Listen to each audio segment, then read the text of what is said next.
టేస్టీగా డిఫరెంట్గా రవ్వతో గులాబ్ జామ్ చేసుకుందామా? చాలా అంటే చాలా బాగుంటాయి. వచ్చేది ఎలా చేసుకోవాలో చూసేద్దాం.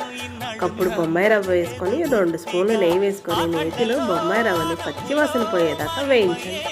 ఏ కప్పుతో రవ్వ వేసామో అదే కప్పుతో కప్పుడు కాచి చల్లార్చిన పాలు వేసి చిటికెడు ఉప్పు వేసి మొత్తాన్ని మగ్గబెట్టి అలా పక్కన పెట్టేది.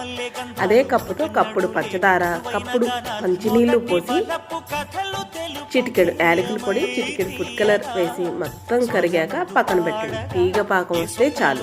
చల్లారిన రవ్వ మిశ్రమాన్ని మీకు నచ్చిన సైజుల్లో ఇలా షేప్స్ చేసుకుంటే సరిపోతుంది. నేనైతే బాదుషాలాగా చేశాను. వీటిని నిదానంగా నూనె బాగా కాగాక మంచి గోల్డెన్ కలర్ వచ్చేదాకా వేస్తే సరిపోతుంది. వేగిన అన్నిటినీ కూడా ఒక బౌల్లో వేసి పాకం పట్టి పక్కన ఉంచాం కదా, అవి వేసి కాస్త బాదం తురుము పచ్చిదే దంచి వేసి కాసేపు జ్యూస్ పీల్చాక సర్వ్ చేసుకు తింటే